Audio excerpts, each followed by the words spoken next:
नमस्कार, स्वागत है सारे न्यूज मध्य प्रदेश में। चलिए जानते हैं मध्य प्रदेश की ताजा और बड़ी खबरों को। 4 महीने बाद एमपी में लागू होगी पुरानी पेंशन योजना। फटाफट जानिए कैसे और कौन करेगा लागू। मध्य प्रदेश क्या इस समय तो पूरे देश में पुरानी पेंशन योजना लागू करने की मांग तेज होती जा रही है। जिस राज्यों में विधानसभा चुनाव हो रहे हैं वहां की सरकार पर दबाव बनाने के लिए कर्मचारियों द्वारा आंदोलन प्रदर्शन किया जा रहा है। ऐसा ही कुछ हाल केंद्र सरकार का भी है। केंद्रीय कर्मचारी पुरानी पेंशन की मांग कर रहे हैं। मध्य प्रदेश में बहुत जल्द ही कहीं वर्ष के अंत तक विधानसभा चुनाव होंगे। इस चुनाव को देखते हुए प्रदेश सरकार के कर्मचारियों पुरानी पेंशन की मांग तेज कर दी है। लेकिन इसी बीच जानकारी मिल रही है कि 4 महीने बाद पुरानी पेंशन योजना लागू कर दी जाएगी। आखिर कौन करेगा?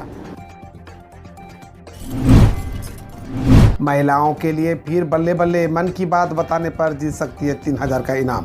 मुख्यमंत्री लाडली बहना योजना को और अधिक लोकप्रिय बनाने के लिए राज्य सरकार ने अब मैं हूं लाडली बहना सेल्फी कॉन्टेस्ट और मन की बात साझा करने के लिए पुरस्कृत करने की योजना शुरू की है।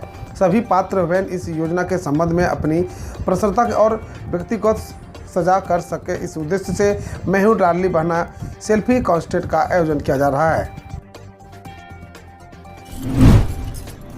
स्कूल शिक्षा विभाग में संकुल समन्वयक का पद खत्म। 3568 संकुल समन्वय बने एरिया एजुकेशन ऑफिसर।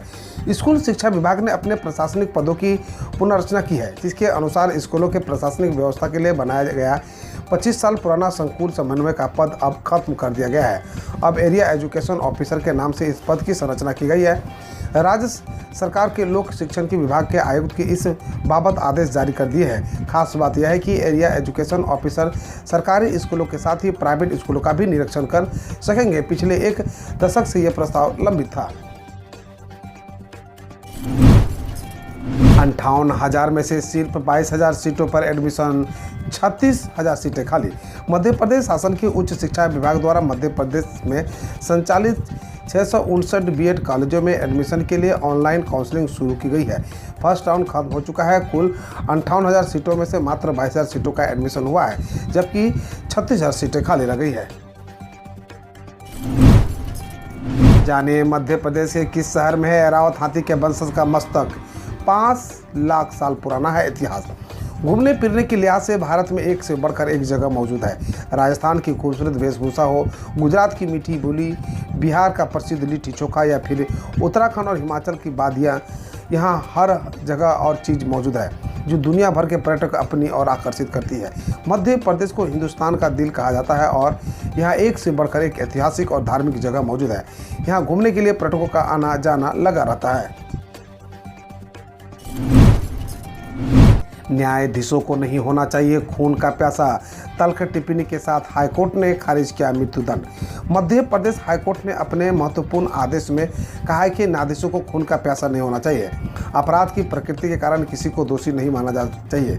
जब तक आरोप पूरी तरह साबित नहीं हो पाए, आरोप साबित हुए बिना किसी को फांसी पर नहीं लटकाया जा सकता है। हाईकोर्ट जस्टिस सुजय पाल तथा जस्टिस AK पालीवाल ने जिला न्यायाधीश द्वारा विभिन्न धाराओं के तहत दी गई मृत्युदंड सहित अन्य सजा को खारिज करने का आदेश जारी किया है। मध्य प्रदेश की 230 सीट पर 3500 दावेदार। कमलनाथ ने बताया कैसा होगा कांग्रेस टिकट फार्मूला। मध्य प्रदेश विधानसभा चुनाव के लिए टिकट बांटने को लेकर कांग्रेस तेजी से काम कर रही है। इसे लेकर रोजाना कुछ न कुछ अपडेट भी आ रहे हैं। पूर्व मुख्यमंत्री और वरिष्ठ कांग्रेस नेता दिग्विजय सिंह ने टिकट के मामले में कमलनाथ को सर्वे सर्वा बताया है। अब इस विषय को लेकर कमलनाथ का बयान भी सामने आया है कि उन्होंने बताया कि 230 सीटों के लिए करीब 3500 आवेदन आए हैं, जिसके लिए टिकट का फार्मूला तय हो गया है। चुनाव से पहले नरेंद्र सिंह तोमर ने बीजेपी से दिया इस्तीफा, कांग्रेस में हो सकते हैं शामिल।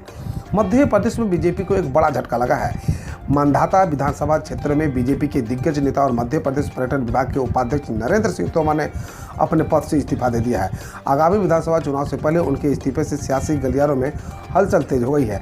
माना जा रहा है कि तोमर जल्द ही कांग्रेस का दामन थाम सकते हैं। हालांकि अब तक उनके इस्तीफा देने का कारणों का खुलासा नहीं हुआ है। तोमर के राज्य मंत्री का भी दर्जा प्राप्त है। जब सीएम शिवराज ने पूछा अम्मा कैसे दिए जामुन, जाने कैसा था महिला का रिएक्शन।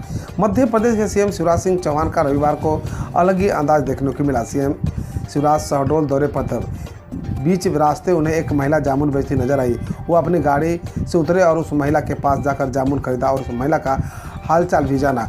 वहीं सीएम को अपने बीच पाकर वहां मौजूद लोग बेहद उत्साहित नजर आए। मध्य प्रदेश में मानसून की धमाकेदार एंट्री, भारी बारिश के साथ कई जिलों में येलो अलर्ट हुआ जारी। मध्य प्रदेश में मानसून ने दस्तक दे दी है। इसी के साथ अब एमपी के सारे जिलों में लगातार बारिश का दौर जारी है। बालाघाट अनूपपुर मंडला के रास्ते मानसून ने प्रवेश किया है। इससे प्रदेश के पूर्वी हिस्सा में तेज बारिश के आसार है। मानसून की रफ्तार भी अच्छी बताई जा रही है। लगभग एक हफ्ते की देरी आए मानसून की रफ्तार अच्छी है। माना जा रहा है कि जल्द ही प्रदेश में अधिकांश जिलों में मानसून दस्तक देगा।